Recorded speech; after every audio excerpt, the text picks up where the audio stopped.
Bonjour et bienvenue sur cette deuxième vidéo consacrée au thème astral de Bernard Arnault, le propriétaire de la maison Christian Dior, la maison de couture. Dans la première vidéo, on a vu le thème astral de Bernard Arnault, sans transsaturnienne. Allez voir la vidéo, je vous explique pourquoi. Et dans cette deuxième vidéo, on va voir l'année 1989 au niveau prévisionnel, où il devient actionnaire majoritaire de LVMH, et l'année 2012, qui est considérée comme la pire erreur de sa vie, à savoir quand il demande la nationalité belge, puis il renonce, pour échapper au fisc français. Alors, première année, l'année 1989. Le 6 janvier 1989, Bernard Arnault devient actionnaire majoritaire du groupe de luxe LVMH, Louis Vuitton, Moet Hennessy. Donc, ce sont des champagnes et puis des produits de luxe, des sacs, etc., des robes. Donc le groupe LVMH a le plus gros chiffre d'affaires dans le domaine du luxe. Donc quels sont les facteurs prévisionnels qui sont activés au moment où Bernard Arnault devient actionnaire majoritaire de LVMH? Première méthode, comme tout à l'heure, les fridaires, les périodes planétaires en astrologie occidentale. Attention.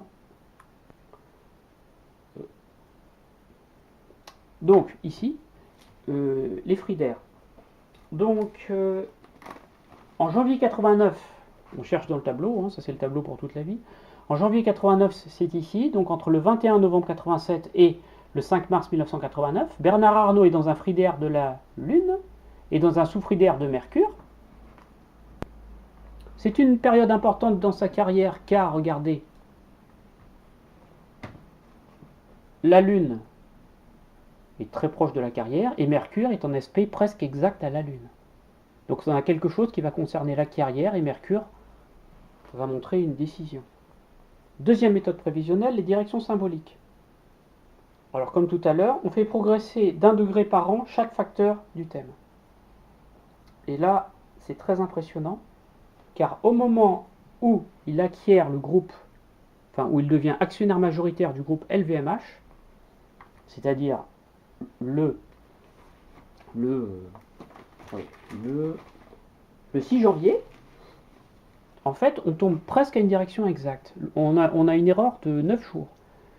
Car le 15 janvier 89, Jupiter symbolique est conjoint à Vénus natale.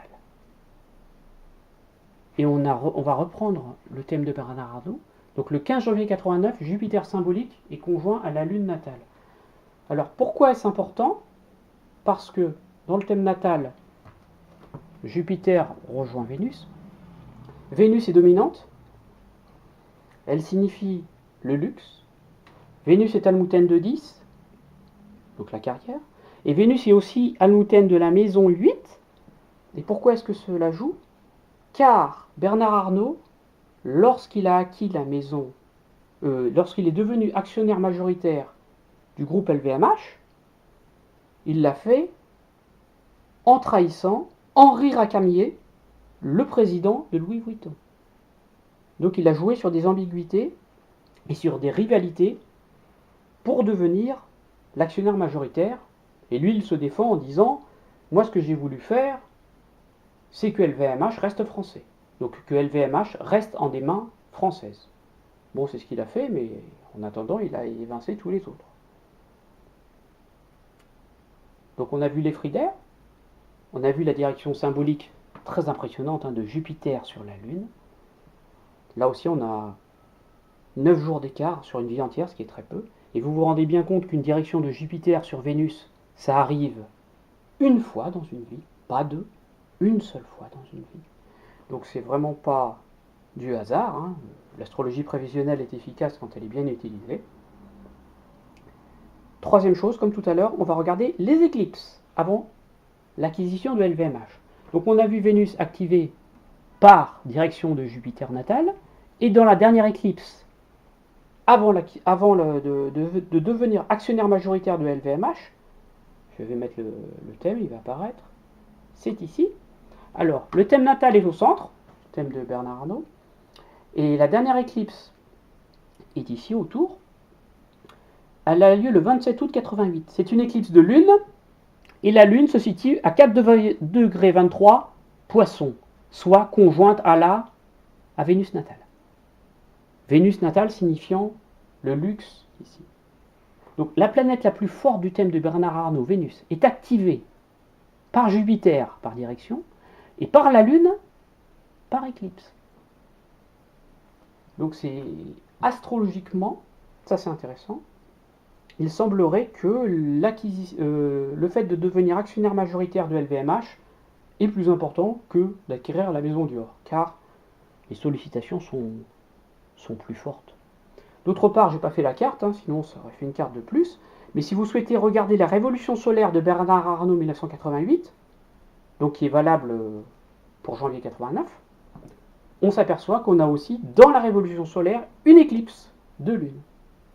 Donc les années où dans la révolution solaire on a une éclipse signent souvent les années déterminantes. Maintenant, nous allons voir l'année la plus difficile sur le plan professionnel pour Bernard Arnault, c'est l'année 2012. Alors déjà, en 2012, il a demandé la nationalité belge, donc pour échapper à la taxe à 75% de François Hollande. Il a fait cette demande en août 2012.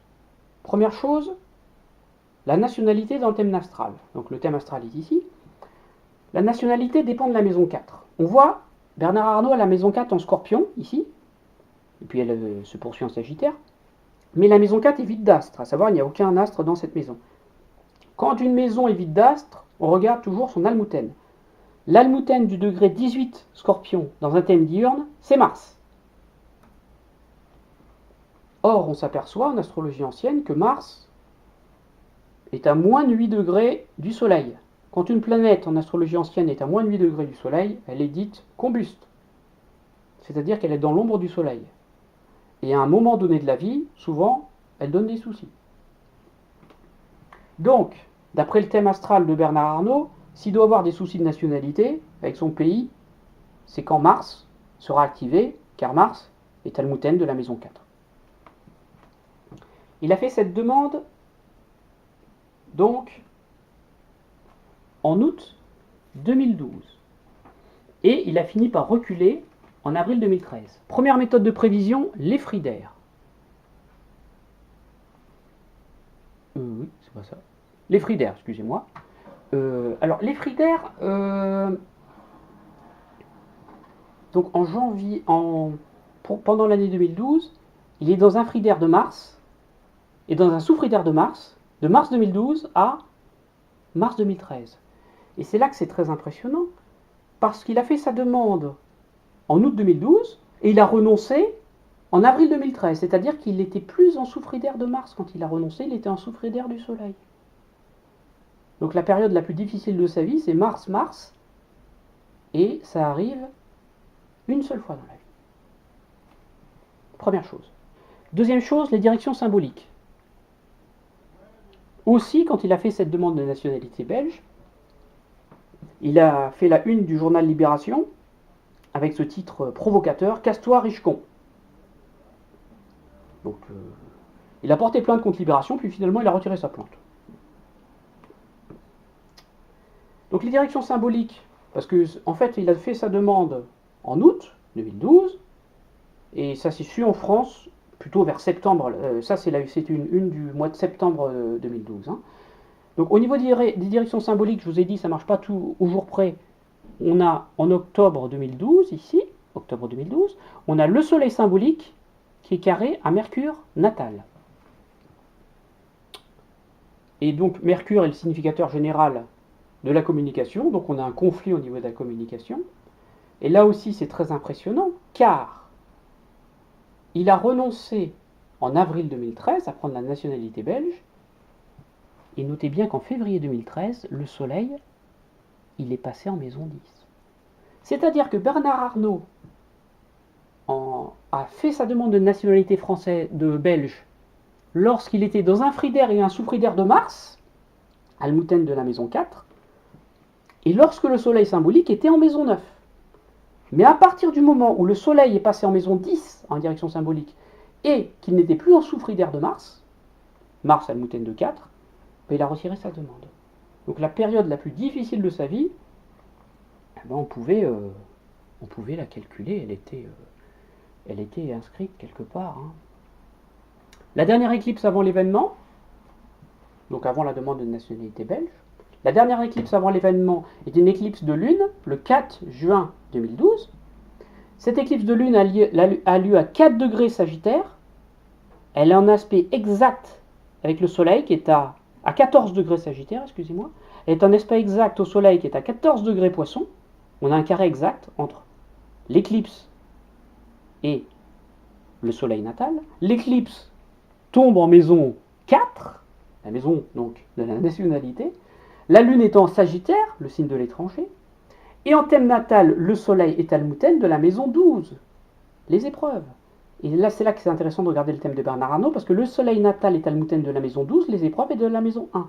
Ce qui signifie que, symboliquement, je crée mes propres épreuves, puisqu'il y a un lien entre la 12 et la 1, entre ce que je fais, la maison 1 et la maison 12.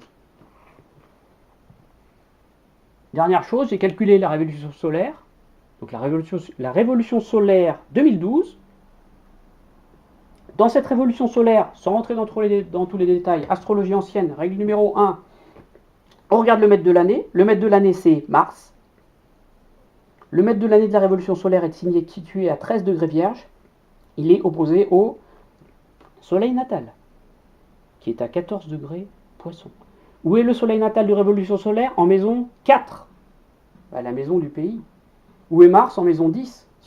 Cette action nuit à sa réputation professionnelle. Donc le bilan de tout ça, c'est que Bernard Arnault a demandé la nationalité belge au moment Frieder de Mars ou Frieder de Mars, Mars Almuten de 4, quand le Soleil progressé était en maison 9, carré à Mercure, avec une dernière éclipse qui était carrée au Soleil, la réputation, avec dans la RS Mars, maître de l'année, opposé au Soleil, en 4. Donc tout était inscrit un petit peu à l'avance, hein, même si ce n'est pas une fatalité, c'est très étonnant. Donc on le voit très bien dans le thème de Bernard Arnault, pour finir, inutile de rajouter les transsaturniennes. Ça marche très bien sans. Néanmoins, si vous voulez, c'est pas interdit. Mais on remarque qu'au niveau de la datation, l'utilisation des fridaires, des directions symboliques, des éclipses et des révolutions solaires sont absolument remarquables. Dernière chose avant de terminer, on s'apercevra que les dernières éclipses qui marchent très bien chez Bernard Arnault, ce sont des éclipses de lune. Pourquoi les éclipses de lune marchent mieux dans le thème natal de Bernard Arnault que les éclipses de soleil? Tout simplement parce que la lune, dans son thème astral, est plus forte que son soleil. À savoir, la lune culmine au milieu du ciel. Donc une planète qui culmine est toujours, même en maison cadente, parce que la maison 9 est une maison cadente, c'est tout de même assez puissant. Donc je vous remercie pour votre attention. Vous pouvez me contacter pour des cours d'astrologie ou des consultations dans le monde entier via mon adresse mail astrologie@hotmail.fr ou par téléphone 06 60 17 18 54. Merci beaucoup de votre attention. À bientôt et n'hésitez pas à partager cette vidéo sur les réseaux sociaux ou les envoyer à vos amis. Et à vous inscrire pour les futures vidéos de la chaîne. Merci beaucoup. Au revoir.